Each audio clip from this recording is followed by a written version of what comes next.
He once told me I'd never matter. He never thought he would one day beg me for a job. He told me I was a nobody, that I'd never make it in the industry. But the thing about nobodies, we build in silence. And when the time came, his career sat in my inbox, waiting for me to decide. Chapter 1: The Insults That Stuck. You're dreaming too big again, Maya. I can still hear his voice, sharp and dismissive, like every word I spoke was an inconvenience. Back then, I was just trying to share my excitement. I'd stayed up half the night tweaking my resume, preparing for an entry-level role at a consulting firm. But Ethan, my boyfriend at the time, only scoffed. You really think they're going to hire you? You don't have the experience. You don't have the connections. Honestly, babe? He leaned back on the couch, smirking.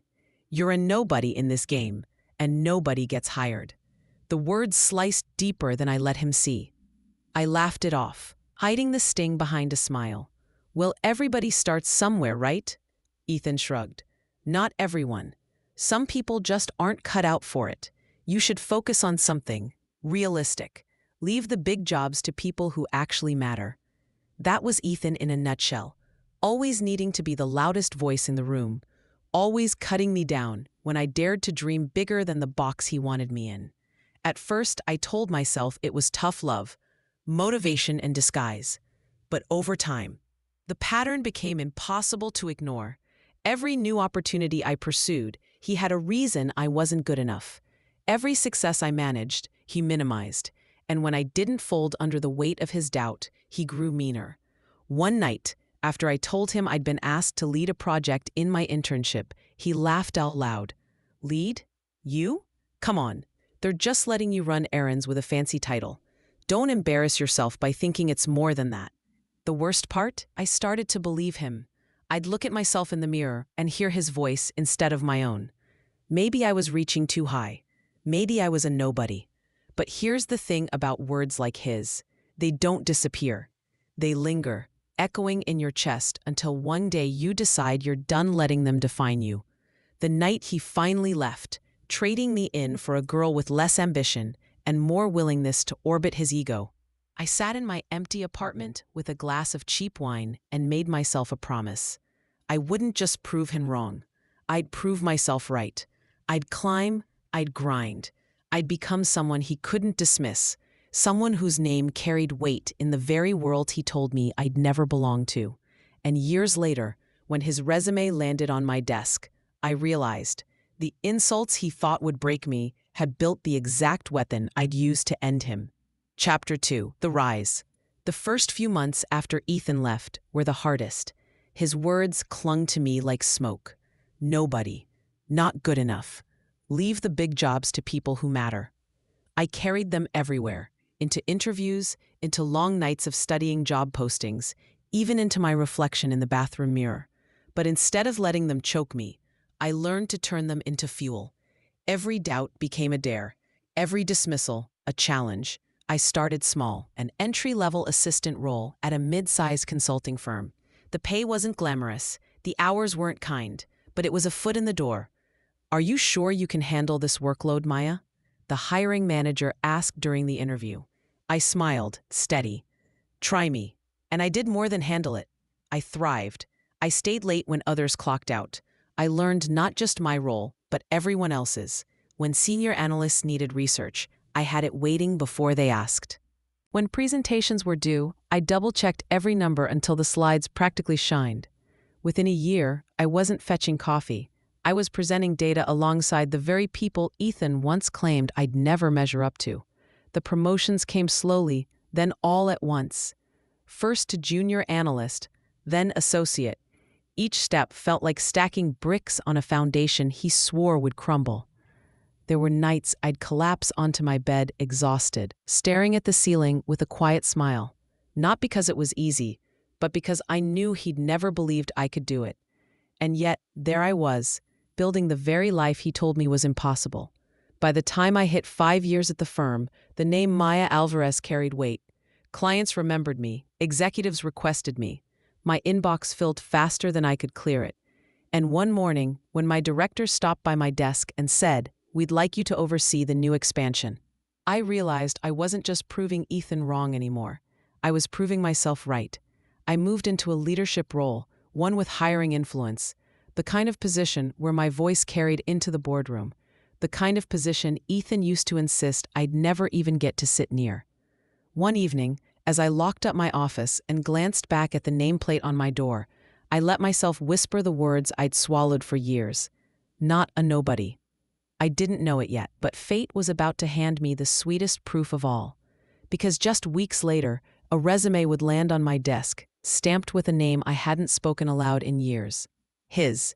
Chapter 3. The Position of Power. By the time I turned 30, my office no longer overlooked the parking lot. It overlooked the skyline. Floor-to-ceiling windows washed the space in morning light, a quiet reminder of how far I'd climbed. "Morning, boss," my assistant, Leela, said as she dropped off a stack of reports. "Morning," I replied, scanning the first page. The numbers told a story, and I'd learned to read them like second nature. This was my world now. Strategy meetings, client negotiations, hiring decisions. My voice didn't just echo in the boardroom anymore, it steered it. The irony wasn't lost on me. I remembered Ethan telling me I'd never matter, that I should aim smaller, that I wasn't cut out for leadership. Yet here I was, fielding calls from executives who sought my input before making million-dollar decisions. It wasn't just about the title, it was the respect. The way colleagues leaned in when I spoke, the way clients sent thank you notes addressed to me, not my superiors. I'd carved my place out of stone and sweat, and no one could tell me otherwise. That afternoon, I sat in on a hiring committee call. We were expanding again, and HR was screening candidates. "We've got a decent batch," the recruiter said, flipping through files on the shared screen. "A few standouts. I'll forward the top resumes for review." I nodded, making notes. Hiring was always my favorite part. Not just choosing skill sets, but recognizing hunger, the same fire I'd carried when no one believed in me. When the meeting ended, I stayed behind, tidying my desk. A framed certificate caught my eye, the firm's annual award for Emerging Leader of the Year, my name etched in bold. For a moment, I thought about the girl I used to be, sitting on the edge of the bed with Ethan's words buzzing in her ears like flies. "You're a nobody. You don't matter." That girl wouldn't even recognize this office. The intercom buzzed. Leela's voice came through. "Just sent over the first round of candidate files for review. Should be in your inbox." "Thanks, Leela." I clicked open the email, skimming the attachments. Pages of education, job history, references. Then my eyes froze. One name jumped off the screen. I blinked, my heart skipping. Then I leaned back slowly, a smile tugging at my lips. Ethan, the man who told me I'd never belong, had just applied for a job at my company. Chapter 4, the resume. I opened the attachment again just to be sure I wasn't imagining it. Ethan Miller. I hadn't spoken his name in years, but there it was in bold at the top of the page, staring back at me like a ghost that had clawed its way out of the past. His resume was neat enough. Bullet points stacked like dominoes, a modest collection of job titles and responsibilities. But I read between the lines, the way you do when you've been in the game long enough to see the gaps. A year here, 18 months there. A string of consultant roles that smelled like temp contracts dressed up to sound permanent. He listed teen leadership twice, but not once did he quantify it with actual numbers. No budgets managed, no revenue growth. Nothing you could pin to results. He was still bluffing. I skimmed further and nearly laughed. Under core skills, he'd written strategic thinking, motivational leadership, inspiring growth. Motivational leadership? This from the man who told me I was a nobody. Inspiring growth? This from the man who mocked me for trying to grow at all. I closed my eyes for a moment, leaning back in my chair. The irony was delicious. Years ago, I'd sat across from him in our cramped apartment, trembling as he shredded my ambitions, one cruel comment at a time. Now his entire future was sitting in my inbox, waiting for my review. The email from HR was polite, routine. Please indicate if you'd like to move this candidate forward for interview consideration. A laugh slipped out before I could stop it. Of course I did. I wanted to see his face. I wanted to see the moment recognition dawned, when he realized the person he dismissed, belittled, and abandoned was now the one sitting across from him with his fate in her hands. but I kept my response professional. Candidate approved for first-round interview. Recommend panel format. I hit send, then leaned forward, folding my hands on the desk. For years, I'd carried his insults like scars. He probably thought I'd forgotten. He probably thought he was the only one who'd moved on. But soon, he would walk through the glass doors of my company, resume in hand, rehearsed lines ready, and he would sit down across from me, believing he was about to sell himself into a better future.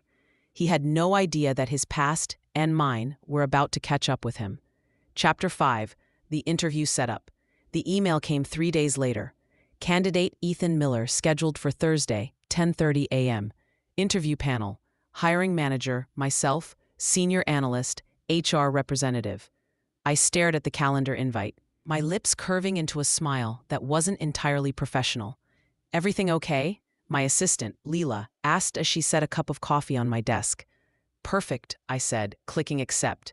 "Just tying up old business." She raised a brow but didn't press. That Thursday couldn't come fast enough. I spent the days leading up to it reviewing his resume again, memorizing the holes, the inflated titles, the vague descriptions. I didn't need to. I already knew his tells. The little pauses when he exaggerated, the quick grin when he thought he charmed someone. He used to practice those same tricks on me. I pulled his application file and made careful notes in the margin. Asked about leadership style, prove it. Quantify results, explain gaps. Innocent questions on the surface, but the kind designed to make a man like Ethan sweat. The morning of, I dressed with precision. Charcoal blazer, sharp heels, the kind of outfit that whispered authority without shouting it. In the mirror, I caught my own eyes and felt a flicker of satisfaction. This wasn't the girl he'd dismissed years ago. This was a woman he'd have to answer to. By 10:20, I was seated in the conference room, flipping through my notes. HR set up at the far end, the senior analyst at my right. "Candidates here," HR whispered as the door opened. And then he walked in. Ethan. Older, a little heavier around the jaw, suit slightly too tight, like he hadn't bought one in years. But the smirk was the same. That self-satisfied tilt of his lips, the swagger in his walk. He carried a leather folder under his arm, shaking hands like he was doing us the favor. "Thanks for seeing me," he said, sliding into the chair across from mine. He hadn't looked at me yet, too focused on selling himself. I waited, and then his eyes lifted. Recognition hit like a car crash. His smile faltered, froze, then struggled back into place. "You," he breathed, voice barely above a whisper. "Yes," I said smoothly, folding my hands on the table. "Me." I let the silence stretch, savoring it. "Shall we begin?" Chapter 6. The Recognition. For a moment, Ethan just stared at me, blinking like his brain couldn't quite process what his eyes were telling him. I tilted my head slightly, lips curved in a polite smile. "Go ahead, Ethan. Introduce yourself to the panel." The HR rep glanced between us, sensing something in the air but staying quiet. The senior analyst scribbled in his notes, oblivious. Ethan cleared his throat. Yes." "Go ahead, Ethan. Introduce yourself to the panel." The HR rep glanced between us, sensing something in the air, but staying quiet. The end. "Of course." He straightened in his chair, forcing his shoulders back. "My name is Ethan Miller. I've been working in consulting for the past several years, helping firms streamline operations and improve efficiency." His voice had that old rhythm, the same cadence he used to deploy when spinning half-truths into something impressive. But there was a new edge beneath it, a faint quiver he couldn't quite disguise. I leaned forward just enough to let him feel my presence. "Efficiency? That's interesting. I remember you once said some people just aren't cut out for this industry. That it takes, what was it? People who matter?" The words slipped out silk smooth, disguised as an innocent memory. The HR rep's pen stilled. Ethan's face flushed a shade too red. Well, you know how young people talk," he stammered. "Back then I didn't really understand the industry." I murmured, eyes steady on him. "Good thing people can change." The senior analyst looked up from his notes. "Can you give us a specific example of a project where you led measurable results? Increased revenue? Cut costs? Something concrete?" Ethan launched into a story about coordinating a team for a regional client. The longer he talked, the more I recognized the pattern. broad strokes, vague outcomes, no numbers. He used to do the same with me. Build a house of words so flimsy, it collapsed under the first gust of scrutiny. I waited until he paused for breath. And how exactly did you measure success on that project? His smile faltered. Well, the client was satisfied. Quantitatively, I pressed. Satisfied can mean a lot of things. Revenue increase, percentage of efficiency gains, specific KPIs. His throat worked as he fumbled. We didn't track it that way. The senior analyst raised a brow, jotting something down. HR clicked her pen. Ethan's eyes flicked back to me, pleading for mercy. But I only held his gaze. For years, he had relished reminding me that I was a nobody, that I didn't belong. Now he was the one fumbling, scrambling, shrinking under the weight of his own empty words. And I hadn't even started yet. Chapter 7, The Performance. Ethan leaned back in his chair, adjusting his too-tight jacket as though posture alone could restore the confidence slipping out of him. I believe what sets me apart, he began, voice pitched higher, is my ability to motivate people. Teams perform better when they feel inspired, and I pride myself on being a natural leader. The HR rep nodded politely, jotting something down. The senior analyst asked, "Can you give a concrete example of when your leadership directly improved a team's performance?" Ethan brightened, latching on to the question. Of course! At my last firm, morale was low, deadlines were slipping, but I rallied the group. I told them we weren't nobodies, that we could deliver, and sure enough, we did, ahead of schedule. The word nobodies hit the table like a stone. My lips twitched in the faintest smile. Interesting choice of phrase, I said smoothly, tapping my pen against the folder in front of me. So you believe in motivating teams by reminding them they're not nobodies. His eyes snapped to mine. He knew exactly what I was doing, but the others didn't. To them, it was just a follow-up. Yes, he said quickly, clearing his throat. Exactly. Encouragement is vital. I tilted my head. Encouragement or condescension? The HR rep raised a brow. The senior analyst leaned forward. Can you clarify? Ethan's smile wavered. Of course not condescension. I'm very supportive. Ask anyone I've worked with. My teams would say I lifted them up. I let the silence stretch just long enough. And yet, you haven't provided any measurable outcomes. Did revenue increase? Did retention improve? Did deadlines actually shorten? You said morale was low, but what did you fix? His mouth opened, then closed. Well, not everything is about numbers. The senior analyst frowned. In consulting, most things are. Ethan's hand tightened on the leather folder in front of him. His trademark grin slipped, replaced by a sheen of sweat above his brow. He glanced toward me, searching for the girl he once dismissed, the one who stayed quiet while he did the talking. But she wasn't here. Only the woman across from him, calmly dismantling his performance piece by piece. He chuckled weakly, trying to recover. Look, I know my resume isn't perfect, but I bring intangibles, energy, vision, charisma. I leaned back, folding my arms. Charisma doesn't close deals, Ethan. Results do. And with that, the mask he'd worn so confidently began to crack. Chapter 8, The Receipts. I flipped through Ethan's resume again, tapping my pen lightly against the margin. Let's talk about ambition, I said. How do you handle team members who want more responsibility than their current experience suggests? His eyes darted to me, then back to the panel.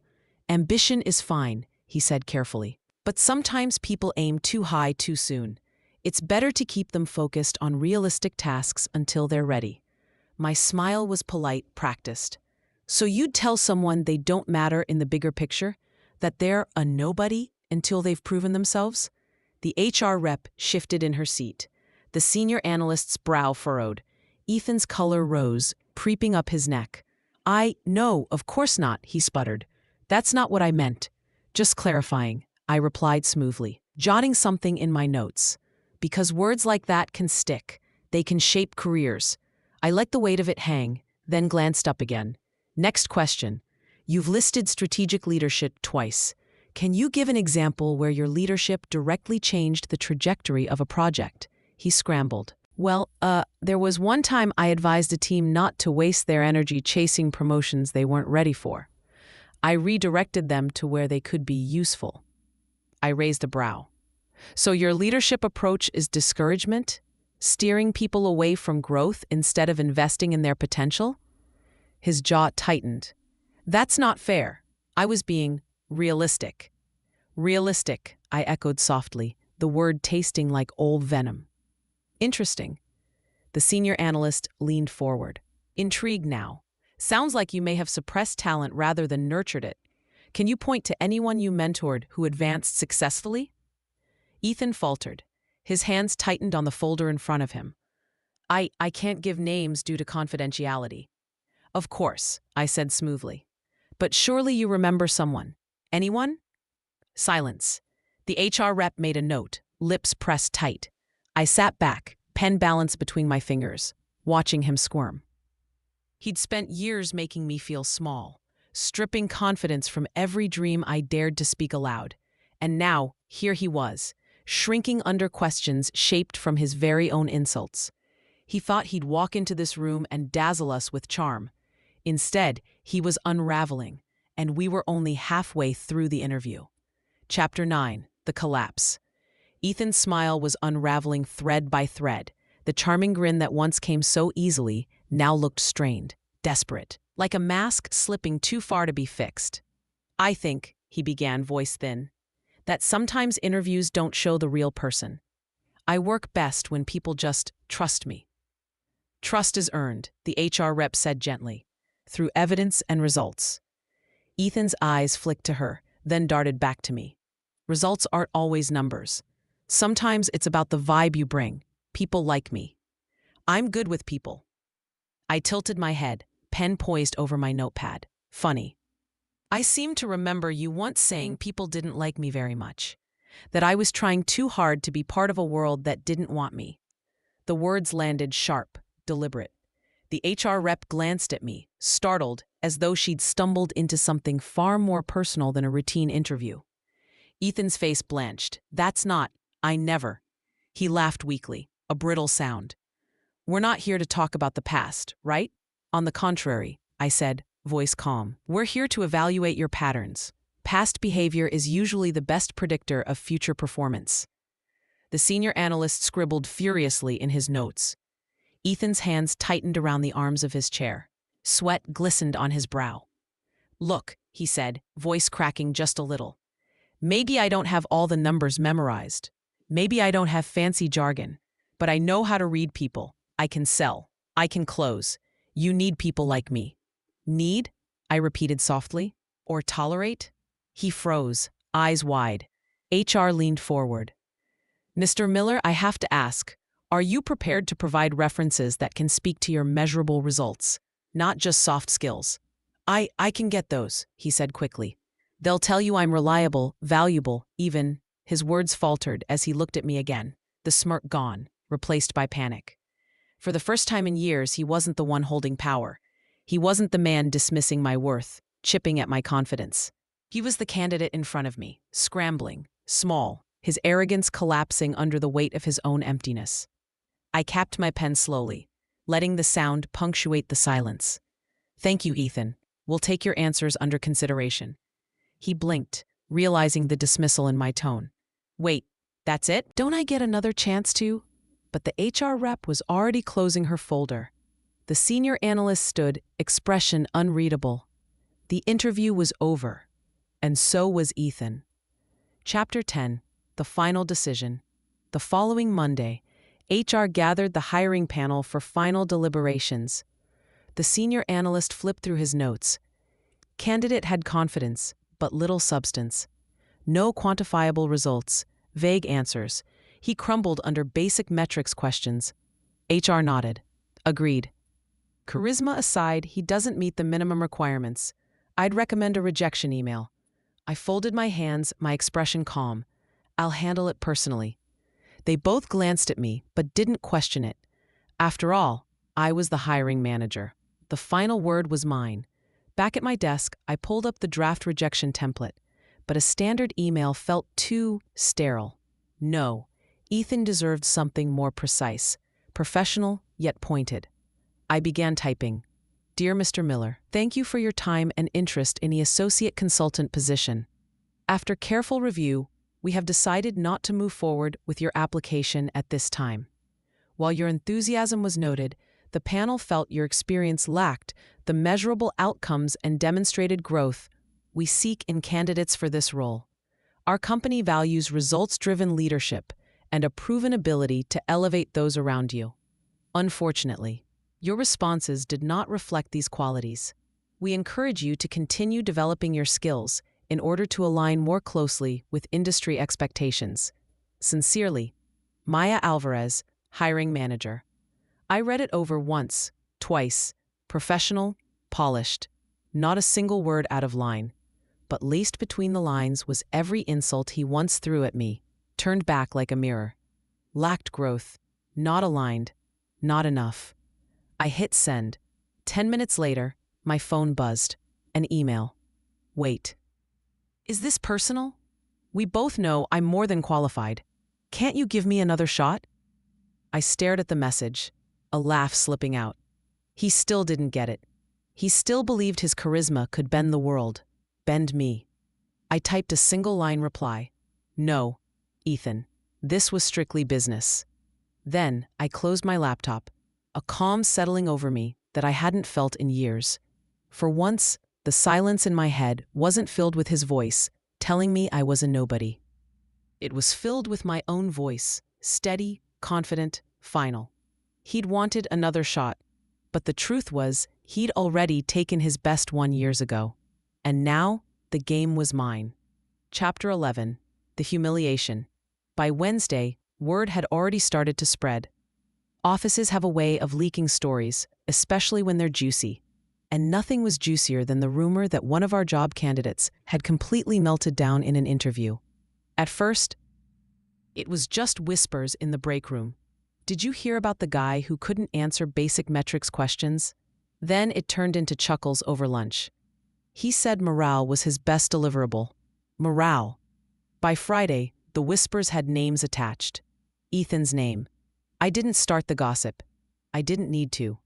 The senior analyst had mentioned it offhand to a colleague, who told another, and by the time it circled back, Ethan Miller had become a cautionary tale. The irony wasn't lost on me. Once upon a time, he had relished humiliating me in private, cutting me down with words like nobody, worthless, unrealistic. Now his humiliation wasn't whispered in a dingy apartment. It was echoed in glass offices and open workspaces, his name attached to failure. I overheard 2 junior associates in the hallway. Wasn't he the one who bragged about being a natural leader? Couldn't even give a single result. Yeah, total disaster. HR said the hiring manager shut him down clean. I walked past them with my coffee, keeping my expression neutral, but inside, I let the satisfaction settle deep. Later that afternoon, Leela popped into my office. You'll love this. Apparently, he applied to another department here last month. They're passing around the rejection letter like a meme. I raised a brow. Really? She grinned. They're calling him Mr. Intangible. A laugh escaped me before I could help it. Fitting. That night, as I scrolled through my phone, I saw his name pop up again, this time in a LinkedIn post from a recruiter we both used to know. She hadn't named him, but her words were clear enough. Pro tip, if you can't back up your leadership with numbers, you're not leading, you're bluffing. The comments were brutal. I set my phone down, sipping my wine. It wasn't petty joy I felt. It was justice, balance. The world finally seeing the truth of a man who had built himself on empty words and arrogance. He had once told me I was a nobody. Now his own name was synonymous with failure, and I hadn't lifted a finger to spread it. The truth had done the work for me. Chapter 12. The Aftermath. By the following week, the storm had quieted everywhere but for him. For the office, Ethan was yesterday's joke, a candidate who'd been laughed out of contention and replaced with stronger talent. For me, he was no longer even that. He was just done. But for Ethan, I could tell it was still raw. The proof came in my inbox Monday morning, an email with no subject line. I don't deserve this. You could have at least given me a chance to prove myself. We both know I'm better than the way I came across that day. Please reconsider." I stared at the message for a long moment, shaking my head. Even in defeat, he couldn't let go of the arrogance, the assumption that he still deserved something from me. I typed 2 words. Application closed. Maya Alvarez. And then I hit delete. That afternoon, I passed HR in the hallway. "Remember that candidate Miller?" the recruiter asked, rolling her eyes. "He called 3 times this morning, trying to argue his rejection. We had to block his number." I smiled politely. Unfortunate. But inside, I felt the closure snap shut like a lock. Years ago, Ethan had been the voice in my head, convincing me I wasn't good enough. He told me I was a nobody. He tried to make me believe it, to shrink myself so his ego could stand taller. But now, he was the one begging for a chance. Begging me, Maya Alvarez of all people, to rewrite his story. And I didn't need to scream, or gloat, or rub it in. I just had to stand in the position I'd earned and let his own failures do the talking. That night, as I turned off the lights in my office and caught my reflection in the window, I thought of that younger version of myself, sitting small on the couch while Ethan laughed at her dreams. She wouldn't even recognize this woman now. The woman who built her career brick by brick. The woman who held the power to say no. The woman who had proven beyond any doubt that she was never a nobody. Ethan had come crawling back into my world by accident, and now he'd leave it for good, not with power, not with pride, but with the taste of rejection he'd once tried to force on me.